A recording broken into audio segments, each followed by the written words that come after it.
邪门开局有很多，出其不意难防守。各位朋友，今天我们为大家分享寻河炮沿河18打，邪门布局飞刀。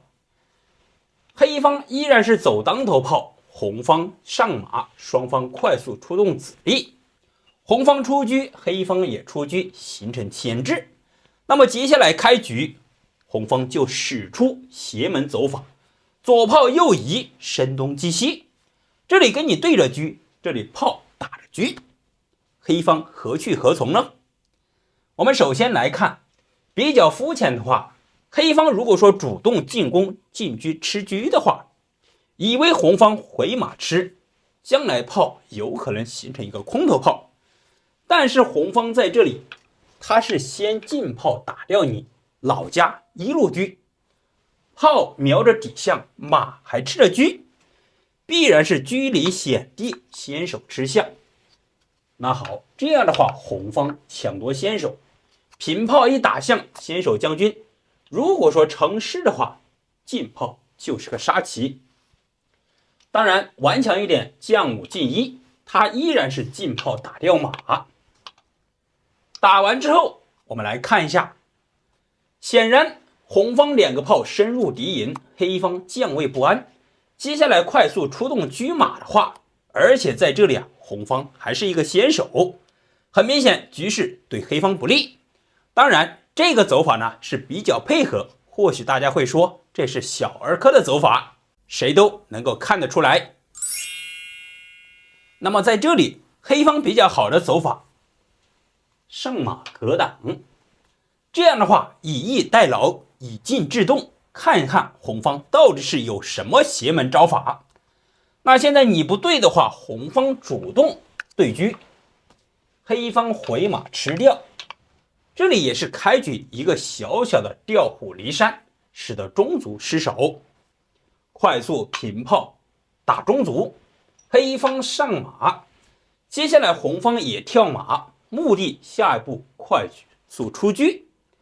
当前局面我们来看看接下来黑方会走哪一步棋呢？可能我们想到卒7进1，但是棋局的走法选择是卒3进1，为什么走这步棋？我们来给大家稍作分析。现在下一步棋出车抓炮是先手，黑方比较被动的就是也要快速出车。如果说车1进1的话，这里平炮瞄底象，当头炮这里跳边马，它的底象3路象是一个致命的缺陷。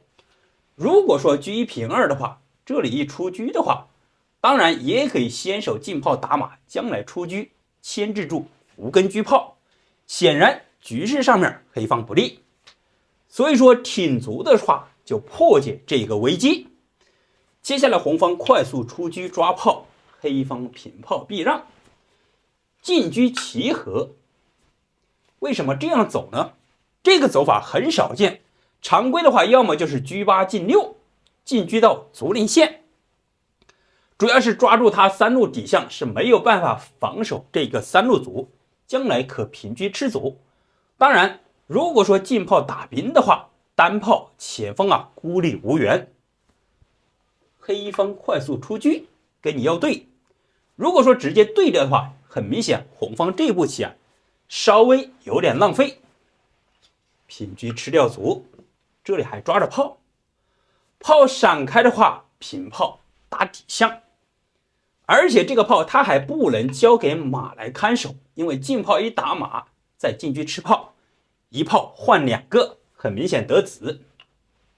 好，黑方的走法选择进车看守住，红方摆炮，你不打我引诱你打，前车后炮势必打完之后还得子。如果说你打的话，进兵吃掉，将来依然是有吃3路象的小优势。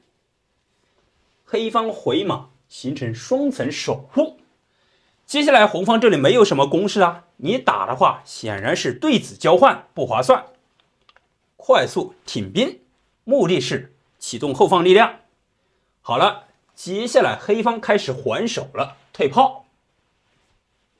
这步棋可能我们还以为平炮中路，实际上这里这个走法是不存在的，主要是炮5平3重炮打车。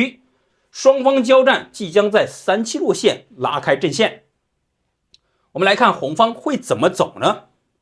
可能常规的话，我们这个车闪开，但是他会进炮一打呀，还瞄着象。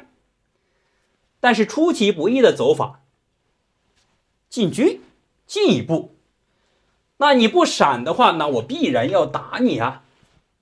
车又何去何从呢？仅此一个位置，比如说摆开的话，这里一路火花带闪电，可以说啊，迅速展开攻势，形成优势。好，我们来看看邪门走法出其不意，红方在这里直接弃车进炮打中卒，这步棋啊让人匪夷所思。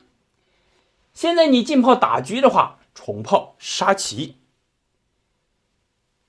那怎么走呢？跳马吃炮行不行呢？我们稍作演示。如果说直接吃掉啊，正好达到红方理想状态，因为他可以平车先手一吃马将军。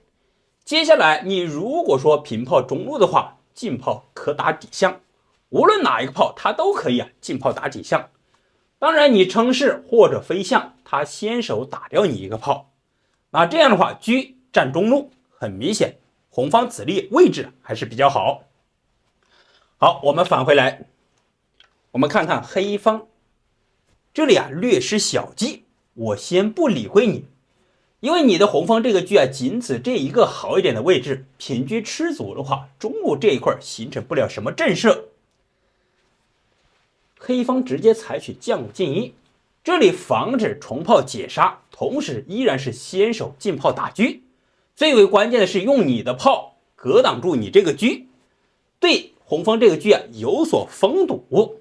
接下来红方又该怎么走呢？